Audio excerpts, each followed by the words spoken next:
राष्ट्रीय प्रतिभा खोज परीक्षा NMMS की फॉर्म कब से ऑनलाइन होगी और कैसे करेंगे। तो पहला क्या करेंगे, सर्वप्रथम पहले हम क्या करेंगे, गूगल पे जाएंगे। गूगल पे जाने के बाद यहाँ पे हम सर्च करेंगे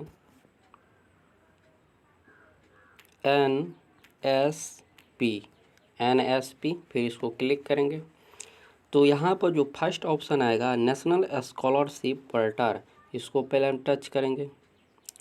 यहाँ पर करने के बाद यहाँ पे मोबाइल को पहले डेस्कटॉप में कर लेंगे।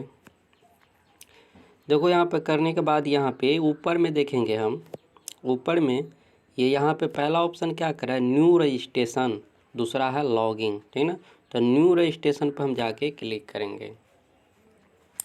क्लिक करने के बाद अब देखो ये सारे इन्फॉर्मेशन क्या है, इंग्लिश में दिया हुआ है। अगर आपको इंग्लिश नहीं आ रहा है तो क्या करेंगे, इसको हिंदी में करने के लिए देखो नीचे में यहाँ पे हिंदी है तो इसको हिंदी को टच कर देंगे। टच करने के बाद यहाँ पर देखो क्या दिया हुआ है, शैक्षणिक वर्ष 2021-22 राष्ट्रीय छात्रवृत्ति पोर्टल पर पंजीकरण के लिए दिशा निर्देश। राष्ट्रीय छात्रवृत्ति पोर्टल NSP में आपका स्वागत है। देखो आवेदन कैसे करें।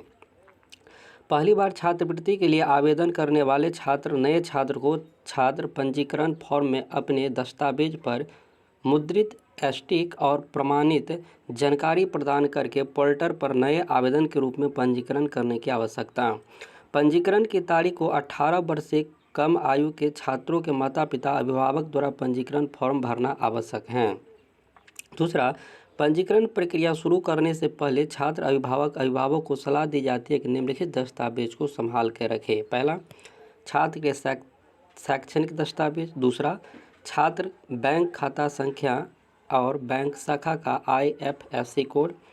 नोट, प्री मैट्रिक छात्रवृत्ति योजना के लिए जहां छात्रों का अपना बैंक खाता नहीं है, माता पिता अपने खाता के विवरण प्रदान कर सकते हैं या तथापि माता पिता के पास संख्या का उपयोग केवल अधिकतम 2 बच्चों के छात्रवृत्ति आवेदनों के लिए किया जा सकता है। दूसरा कहते हैं छात्र का आधार नंबर। तीसरा, यदि आधार उपलब्ध नहीं हो तो संस्था विद्यालय से सत्यापित वास्तविक छात्र प्रमाण पत्र। और पाँचवा, आधार नामांकन ID और बैंक पासबुक की स्कैन कॉपी। यदि संस्था विद्यालय आवेदन के अधिवास राज्य से भिन्न तो संस्था विद्यालय से वास्तविक छात्र प्रमाण पत्र। पहला देखो जन्म तिथि के बारे में, शैक्षणिक प्रमाण पत्र में मुद्रित जन्म तिथि प्रदान करें। दूसरा है अधिवास की स्थिति। फिर ये हिंदी करके ये टोटल पढ़ लेंगे। ईमेल ID, बैंक खाता के विवरण, पहचान पत्र। अब नीचे में देखो महत्वपूर्ण नोटिस में क्या दिया हुआ है। महत्वपूर्ण नोटिस में देखो यहाँ पे क्या दिया हुआ है।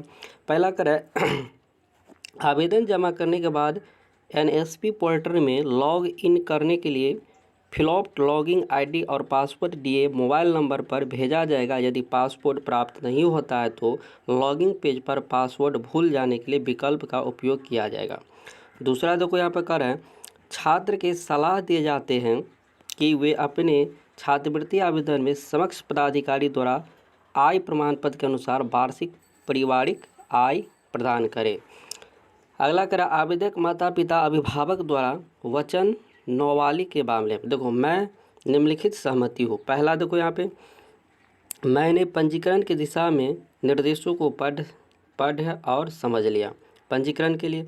दूसरा क्या करा है, मुझे पता है कि यदि एक से अधिक आवेदन भरे हुए नई नवीकरण पाए जाते हैं तो मेरे बच्चे वार्ड के सभी आवेदन अस्वीकार किए जा सकते हैं कि सभी आवेदन स्वीकार करने योग्य है।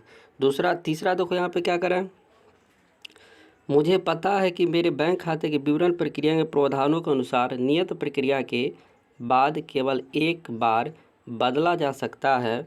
मैं जागरूक हूँ, मेरे द्वारा प्रदान किए गए बैंक खाते के विवरण में किसी भी बदलाव प्रावधानों के अनुसार नियत प्रक्रिया के बाद केवल एक बार किया जा सकता है। तो इस प्रकार से यहाँ से कर लेंगे। करने के बाद हम क्या करेंगे, यहाँ पे 3 डॉट जो 3 खाना है इसको क्या करेंगे, पहले भर देंगे। भरने के बाद यहाँ पे क्या लिखा है, जारी रखें, इस पर क्लिक कर देंगे।